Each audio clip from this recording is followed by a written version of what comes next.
नमस्कार मित्रांनो, बातमी आहे छत्रपती संभाजीनगर इथली. अंत्यविधीसाठी पैसे नसल्याने मुलीचे पार्थिव रुग्णालयात सोडून आई निघून गेल्याचा प्रकार बीडमध्ये शुक्रवारी घडला. मित्र, ही बातमी वाचून मलाही पचायला जड गेली. मला काही कळेना.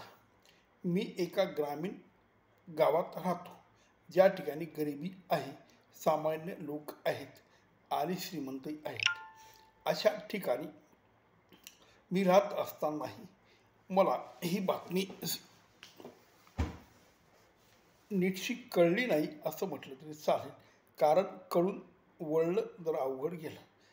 मुळात आपल्या देशामध्ये असे लोक आहेत की ज्यांना अंत्यसंस्कारासाठी स्वतःच्या मुलीसाठी पैसा नाही, म्हणून ती स्त्री मुलगी सोडून निघून जाते.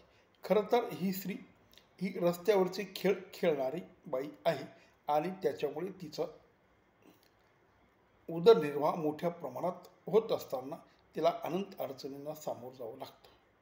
पण आपण अशा देशात राहतो की ह्या देशात असाही समाज आहे की ज्यांना स्वतःच्या मुलीसाठी अंत्यसंस्कार करण्यासाठी पैसा तिच्याकडे नाही, अशी वस्तुस्थिती आहे. आणि हे आपण आज ही बातमी वाचून जेव्हा मला समजली, तेव्हा मलाच हे पटायला जड गेलं.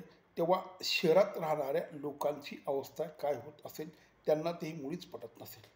खरं तर आपल्या देशात 5 ट्रिलियनची अर्थव्यवस्था लवकर होईल आणि ह्या देशामध्ये गरिबासाठी एवढ्या योजना आहेत, पण या योजना यांच्यापर्यंत पोचत नाही का? कारण मुळात यांच्यामध्ये अज्ञान आहे का? यांच्यामध्ये अशिक्षितपणा आहे का? यांचं शिक्षण न झाल्यामुळे या योजना नक्की काय आहेत यांना समजत नाही का? सामान्य माणसाकडे रेशन कार्ड, पॅन कार्ड हे जे सरकारसाठी गरजेच्या कागदपत्र लागतात ते नाही असं म्हणावं लागेल. कारण जर विधवा स्त्रियांना पेन्शन, त्यानंतर शेतकऱ्यांनाही पेन्शन, त्यानंतर 80% भारतीय लोकांना फुकटचं राशन, अशा वेगवेगळ्या योजना, त्यानंतर घर, पाण्याची सुविधा, हे सगळं असूनही या योजनांचा लाभ ह्या लोकांपर्यंत पोचत नाही असंच म्हणावं लागेल. जर हा लाभ या स्त्रीकडे पोचला असता तर नक्कीच तिने तिच्या मुलीचे अंत्यसंस्कार स्वतःच्या पैशातून केले असते. पण ज्या अर्थी ती ते करू शकली नाही, त्याचा अर्थ असा होतो की ह्या योजना त्या स्त्रीपर्यंत पोचलेल्या नाही. मग आपल्याकडे, आपण भारतीय लोकांकडे 1 कोटीचा बंगला आहे, 50 लाखाची गाडी आहे आणि चकचकीत रस्ते आहेत, गच्च भरलेला मॉल आहे.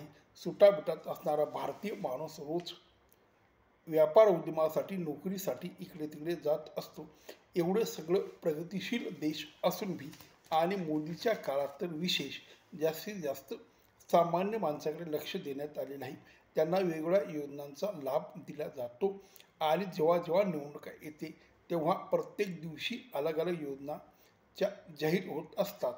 मग तर लाडली बहीण योजना असो, आता ही लाडली बहीण योजना ह्या स्त्रीपर्यंत पोचली नाही असंच म्हणावं लागेल. तेव्हा मित्र, काही वेळा काही समजत नाही की आपण म्हणजे भारतीय माणूस आणि भारतीय समाज किंवा भारत देश एवढ्या मोठ्या प्रमाणात प्रगती करत असून आपण 3ऱ्या नंबरची अर्थव्यवस्था होण्याची तयारी करतो. मग ह्या गरीब माणसाला याचा कसा काही लाभ होत नाही, हे संबंध जरा कठीण जातं. खरं तर मी वरती जे म्हटलं आहे की ह्या योजनांसाठी जे पेपर लागतात, जी माहिती हवी असते आणि जी माहिती मिळवण्यासाठी प्रयत्न करावे लागतात किंवा समजून घ्यावं लागतात, त्याचा अभाव या गरीब लोकांमध्ये असतो आणि त्यांना कोणीही मदत करत नाही. एखाद्या ऑफिसमध्ये गेल्यानंतर सुद्धा त्याला हिलपिल करून बाजूला काढण्यात येतं, कारण त्याचे कपडे, त्याचं बोलणं, त्याचा एकूण आविर्भाव बघून समोरचा साहेब त्याला तुच्छतेची वागणूक देत असतो. तेव्हा तो बिचारा गरीब माणूस हे सगळं बघून परत हिंमत करत नाही की त्या ऑफिसात जाऊन त्या साहेबाला भेटण्याची. खरं तर सामाजिक संघटना खूप आहेत, पण त्यांचाही जास्तीत जास्त वावर हा पलीकडे नसतो. सामान्य माणसाकडे लक्ष द्यायला फारसं कोणालाही वेळ नसतो असंच म्हणावं लागेल. तेव्हा अशी बातमी जेव्हा येते तेव्हा खूपच वेदना होतात आणि आपल्या देशात बी एवढे वाईट प्रकारे लोक आयुष्य जगत असतात हे बघून अचंबा होतो. कारण आपल्याला राहायला उत्तम घर आहे, आपल्याकडे चांगले कपडे आहेत, आपल्याकडे दागदागिने आहेत, गाडी आहे आणि विशेष म्हणजे शेतजमीन आहे, चांगली नोकरी आहे. कारण आजकाल तर वेगवेगळ्या कंपनीमध्ये 50 लाख ते 1 कोटीचं पॅकेज मोठ्या प्रमाणात दिलं जातं आणि असं सगळीकडे असून सुद्धा एखादा गरीब माणूस मात्र या सगळीपासून वंचित असतो. तो वंचित राहायला नको. त्यासाठी सरकारने अजून एखादी योजना आणावी की ज्यामुळे आत्ताच सरकारने जो कामगार वर्ग असेल त्याचं वय 60 वर्षाचं पुढे असेल तर त्यासाठी महिन्याला 15,000 रुपये अशा पद्धतीची एक बातमी मी वाचली. तसं काहीतरी हे जे भटके लोक असतील, वेगवेगळे खेळ करणारे, गरीब लोक, उघड्यावर कचरा वेचणारे अशा लोकांसाठी सुद्धा अशी एखादी योजना आणावी आणि त्या लोकांना समजत नसेल तर तिथल्या स्थानिक प्रशासनाने त्या लोकांना हुडकून त्यांना ते काय जे काही पेपर वगैरे असतील ते बनवून त्यांना त्याचा लाभ दिला तर भारत खरोखरच एक दिवस सोन्याची चिडिया होईल असं जे पूर्वी म्हटलं गेलं त्याचा प्रत्यय सामान्य माणसाला येईल. कारण सोन्याची चिडिया देश होऊन उपयोगाचं नाही तर सामान्य माणसाला त्याचा लाभ होणे गरजेचं आहे. नमस्कार.